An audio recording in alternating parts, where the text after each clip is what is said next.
Bon, bonjour. Donc, on va tester maintenant le filtre actif que l'on vient de câbler. Alors, un petit rappel par rapport à l'analyse théorique, parce qu'on ne teste pas sans savoir ce qu'on est censé obtenir. On est censé obtenir un comportement fréquentiel d'un amplificateur qui va amplifier, alors là je marque pas le gain, hein, je marque l'amplification, qui doit amplifier d'environ 50 en basse fréquence. Vers les 230 Hz, on doit avoir l'amplification qui chute. Et ici, on doit finir en x1. On doit finir à une amplification de x1 quand on est en haute fréquence.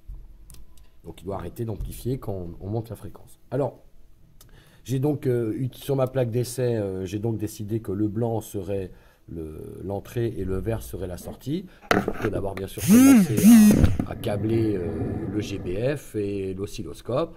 Bon, normalement, je vais le faire vite fait. Vous connaissez le principe.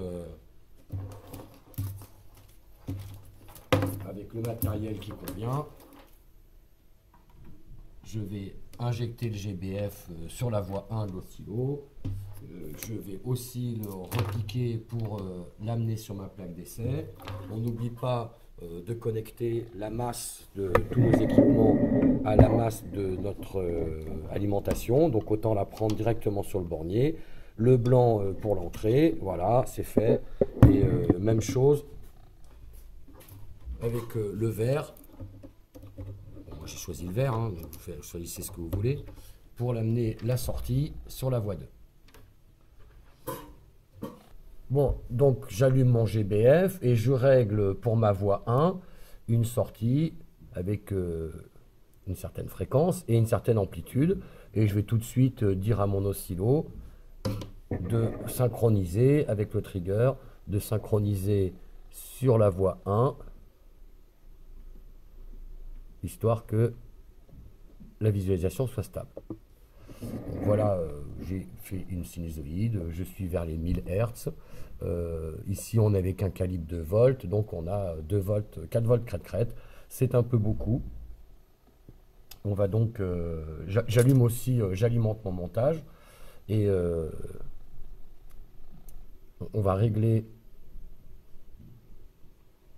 l'entrée pour ne pas saturer en sortie. Vous pouvez voir ici que effectivement, vous voyez, mon entrée est sinusoïdale, ma sortie ne l'est pas. C'est que la voie 2 est en 10 volts, donc j'atteins 15 volts, moins 15. Je suis en train de faire saturer mon AOP. Donc pour éviter ça, il faut bien sûr travailler avec une amplitude d'entrée beaucoup plus petite. Voilà. Si on réfléchit un tout petit peu, étant donné que mon montage pour amplifier de 50, j'atteindrai 15 volts avec une amplification de 50 lorsque mon entrée vaudra 300 millivolts, 0,3 volts. Donc je vais mettre une entrée qui fait moins. Je vais genre par exemple mettre 200 millivolts crête à crête. C'est facile comme ça à mesurer. Pour ne pas... Je règle le level. Ah, le trig ici qui doit être dans la courbe pour pas que ça bouge tout le temps. Et effectivement, maintenant, je suis sur 50 millivolts par carreau, donc j'ai bien 100 millivolts en plus, 100 millivolts en moins, j'ai 200 millivolts crête-crête. Et là, je suis sûr qu'en amplifiant, ma sortie ne sera jamais saturée.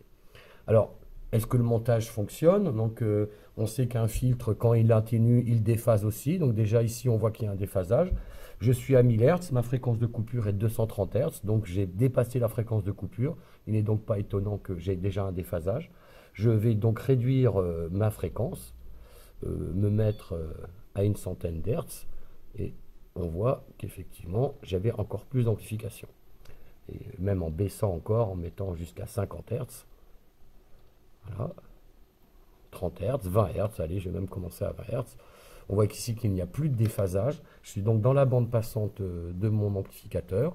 Et d'ailleurs, j'ai une amplification de combien? Voyez, on peut la mesurer très facilement, c'est pas la peine de s'embêter. Les deux signaux ici ont pratiquement la même amplitude. J'ai 50 millivolts d'un côté, 2 volts de l'autre. Si on applique le principe, on a à peu près 40, un peu plus de 40 ici d'amplification. Donc ce qui est correct par rapport à ce qu'on attend. Alors on n'a pas exactement 50, parce que les résistances n'ont pas un rapport précis tout à fait de 50. Mais c'est correct, j'amplifie. Et puis maintenant, je vais faire un balayage rapide en fréquence, donc j'augmente la fréquence. et je vais regarder ce qui se passe. Là, je suis vers 150 Hz, on voit que ça commence à déphaser, que ça commence à s'atténuer. Là, j'ai passé les 230 Hz, donc on voit bien que la sortie, qui est en vert, est de moins en moins amplifiée pour une entrée constante. Et je vais maintenant passer à des fréquences beaucoup plus grandes. Voilà. Voilà. J'amplifie toujours un tout petit peu. Vous pouvez le constater. Là, j'atteins les 15 kHz. Voilà. Et là, on approche. Bon, le bruit, hein, vous savez ce que c'est. Hein, il peut y avoir du bruit dans les signaux. Mais si on fait abstraction du bruit, et bien maintenant, les deux courbes ont la même amplitude. 50 millivolts des deux côtés. Je fais x1. Donc c'est bien ce qu'on avait anticipé. On amplifie beaucoup en basse fréquence. Passer la fréquence de coupure, on amplifie de moins en moins. Et arriver à des fréquences beaucoup plus élevées. Là, je suis à 40 kHz. On est en x1. Donc le montage fonctionne. La question qu'on vous pose, c'est comment je peux faire pour mesurer la bande passante. Alors on peut le faire avec les mesures d'amplitude, etc. Et prendre la calculatrice, faire des mesures à l'oscilloscope précises. Et bon, ça peut marcher, ça marche, mais je vais vous montrer une méthode beaucoup plus rapide, tout en étant très efficace. Donc, maintenant que je sais que mon système fonctionne bien, je me remets à très basse fréquence, c'est-à-dire je me mets dans la bande passante de mon amplificateur, là où le gain est encore constant, qui n'a pas encore commencé à chuter, puisque la fréquence de coupure, je dois me référer à l'amplification la plus grande et regarder quand est-ce que j'ai 3 décibels en moins de gain. Alors, je vous rappelle que moins 3 décibels de gain, c'est diviser l'amplitude par racine de 2. Donc ça veut dire que là, je mesure l'amplitude de ma sortie, la verte, et puis je dois savoir quand est-ce qu'elle a perdu, qu'elle a été divisée par racine de 2. Quand je vais augmenter la fréquence. Vous voyez, là, on voit bien qu'effectivement, l'amplitude de la sortie se met à diminuer. C'est toujours la verte, hein, vous repérez bien. Et voilà, il faut que je dise, quand est-ce que c'est divisé par racine de 2. Donc, plutôt que de faire des mesures précises de l'amplitude réelle, ce qu'on va faire, donc là c'est réglé comme c'est réglé, eh bien, vous voyez, quand je modifie le calibre de l'oscilloscope, on voit bien qu'à chaque cran, je fais des changements importants. Je suis à 5 volts par carreau, 2 volts par carreau, 1 volt par carreau, etc. Mais l'oscilloscope, on peut décalibrer, on peut régler de manière plus fine, en fait, hein, le réglage de la sensibilité de la voix.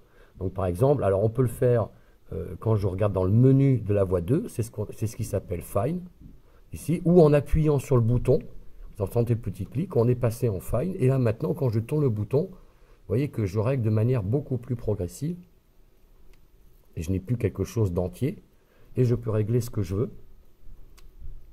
comme sensibilité, pour que la courbe prenne la totalité de la hauteur. C'est-à-dire qu'en nombre de carreaux, peu importe la valeur réelle en volts, en nombre de carreaux, j'ai 4 carreaux pour l'amplitude positive, 4 carreaux pour l'amplitude négative. Donc voilà, maintenant je peux dire que tout simplement ma sortie vaut 4 carreaux d'amplitude. Et si je fais 4 que divise racine de 2, je obtiens 2,8. Conclusion, maintenant, il me suffit d'augmenter la fréquence. On voit que l'amplitude diminue. Je ne touche plus au réglage, bien sûr, de l'oscilloscope.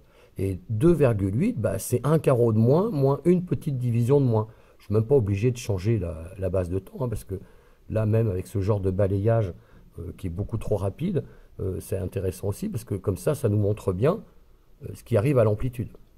Hein. Donc, je me remets en très basse fréquence vers les 20 Hz, là où on est dans la bande passante, j'ai 8 carreaux en tout, de crête à crête, donc 4 carreaux d'amplitude. Voilà, je augmente. Et quand j'arrive à 2,8 carreaux, donc 1, là c'est la fréquence de coupure. Là on a la fréquence de coupure. On avait prévu combien? 230 Hz. J'ai pas triché. Regardez la fréquence de coupure que l'on obtient. Voilà, on fait une mesure comme ça, simple et rapide. Allez, à la prochaine.